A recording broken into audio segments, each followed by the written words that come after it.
2 Kings chapter 13.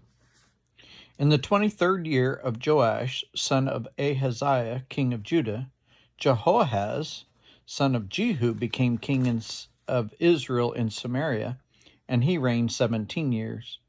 He did evil in the eyes of the Lord by following the sins of Jeroboam, son of Nebat, which he had caused Israel to commit, and he did not turn away from them. So the Lord's anger burned against Israel, and for a long time he kept them under the power of Hazael, king of Aram, and Ben-Hadad his son. Then Jehoahaz sought the Lord's favor, and the Lord listened to him, for he saw how severely the king of Aram was oppressing Israel. The Lord provided a deliverer for Israel, and they escaped from the power of Aram. And so the Israelites lived in their own homes as they had before.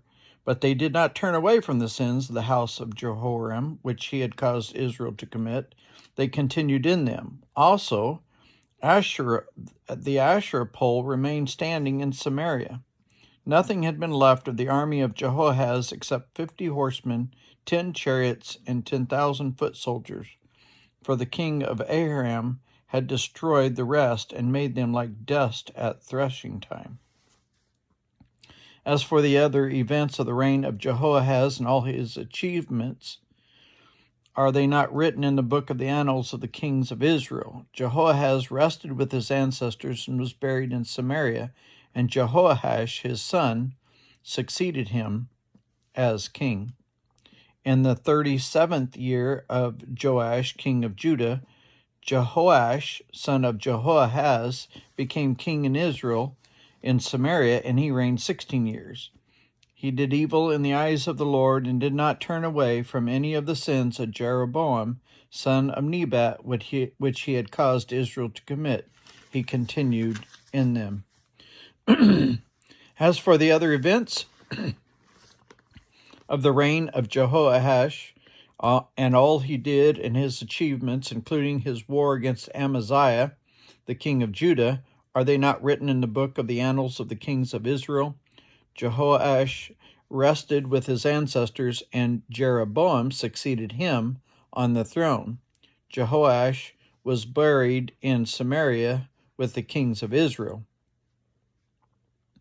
Now Elisha had been suffering from the illness from which he died.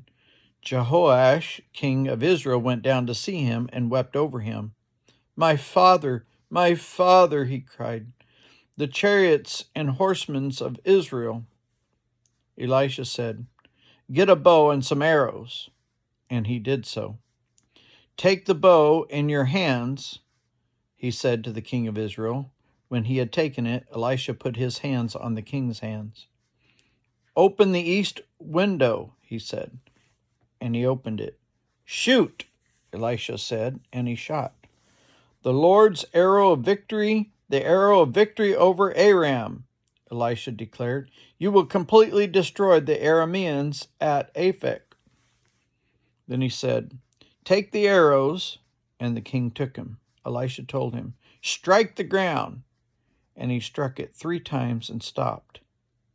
The man of God was angry with him and said, you should have struck the ground 5 or 6 times. Then you would have defeated Aram and completely destroyed it. But now you will defeat it only 3 times. Elisha died and was buried. Now Moabite raiders used to enter the country every spring. Once, while some Israelites were burying a man, suddenly they saw a band of raiders. So they threw the man's body in Elisha's tomb. When the body touched Elisha's bones, the man came to life and stood up on his feet. Hazael, king of Aram, oppressed Israel throughout the reign of Jehoahaz.